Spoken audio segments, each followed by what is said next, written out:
Hey folks, it is Dylan with Headset Heroes, and today I have the Sony INZONE H5. It's a wireless gaming headset sort of designed with the PlayStation 5 and PC in mind. It also does have analog 3.5 millimeter wired capability, and I just sort of wanted to talk about this one today. Now, before we go further, Best Buy did send this out for free in exchange for my review, so full disclosure with that, but otherwise, all thoughts and opinions are my own. For $150, what do you get in the box with the INZONE H5? Well, of course, you're going to have the USB-A dongle for PS5 or for PC. You have the USB-A to USB-C charging cable, and lastly, the 3.5 millimeter analog cable so you can use this headset wired. So with that being said, in the box, pretty straightforward, not too many accessories, there's no case included or anything like that. But let's move on to the build of this headset.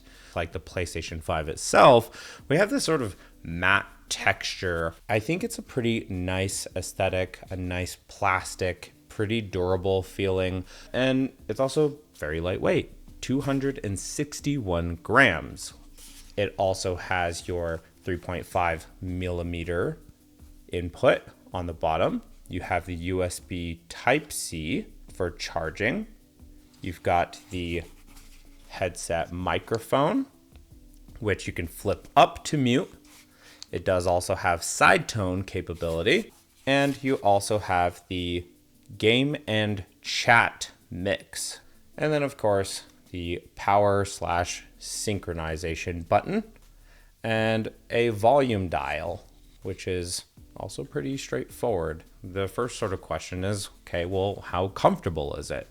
Again, as I mentioned, it's 261 grams, and putting it on my head, I felt it was quite lightweight. I can just make whatever adjustments I need, and if it's on super light, you really don't notice that it's there, except for the fact that it attenuates quite a bit of sound. Sure, these don't have active noise cancellation, but once you're in a game or you're listening to music or chatting with others, it does a good job of actually blocking out outside sound. It also, in terms of comfort, has a pretty thick headband up top, plenty of padding, so I was able to wear these for hours at a time and not feel as though I was fatiguing the top of my head. And then as for the ear pads themselves, well, this is another fantastic area where they're using this sort of fabric ear pad plus maybe like a memory foam or something to that effect, but it bounces back. It's not firm feeling, like as it's pressing against your head, it really just likes to give into whatever shape. So, you know, the clamping force isn't super strong, but you get a great sense of isolation. And yeah, I've really not experienced any discomfort. And the depth in here, you've kind of got this inner area where your ear and your earlobes will sort of fall in. So even though maybe at first glance this oval shape with these ear pads are, you know, they may not seem all that big, your ears will end up kind of form-fitting on the inside here as well. Now, when we get into sound, I think the microphone was actually surprisingly decent. You're not going to get like a podcaster style sound. It doesn't really focus so much on bass, but it does focus on mid-range and treble.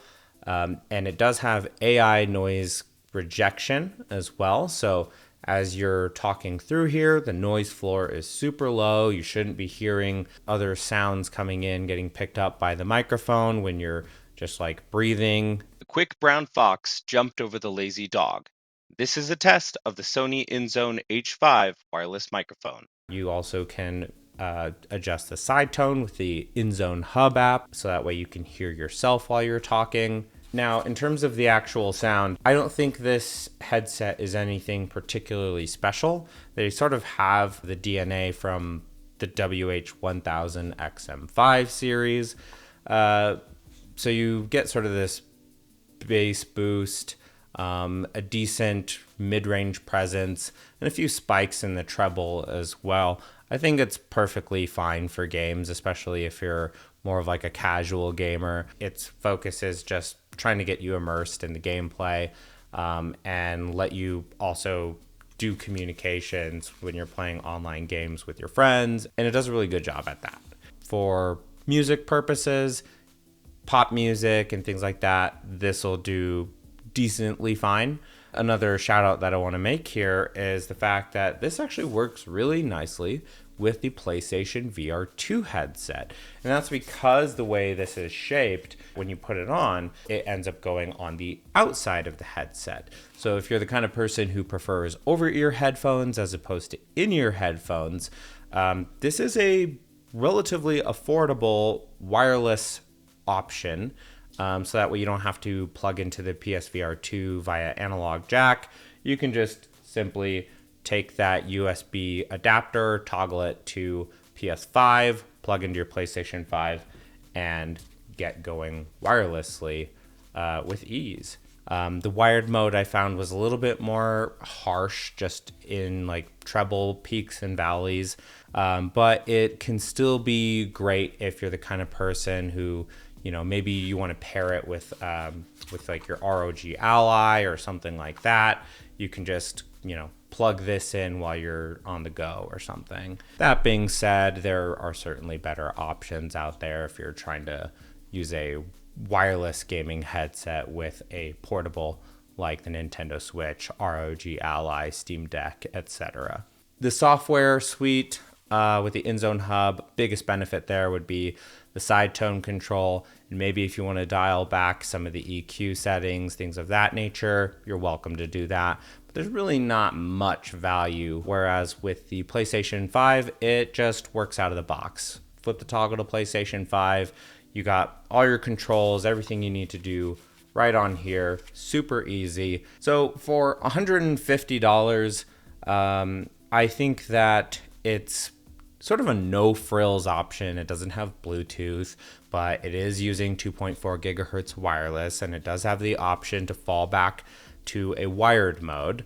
And I think as the price goes down as well, when we see sales over time, maybe we'll see this come in at around like $100, $120. And I think that could be maybe like a good sweet spot for a headset like this that is quite comfortable and sounds decent for what it is.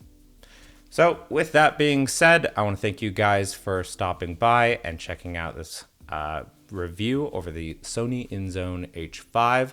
If you've got your own experience with the INZONE lineup, please feel free to drop a comment below. If you've got questions about it that maybe I haven't answered here today, also leave your questions down in the comments below. If you appreciated this video, then please drop a like and get subscribed for more videos like this. See you guys next time.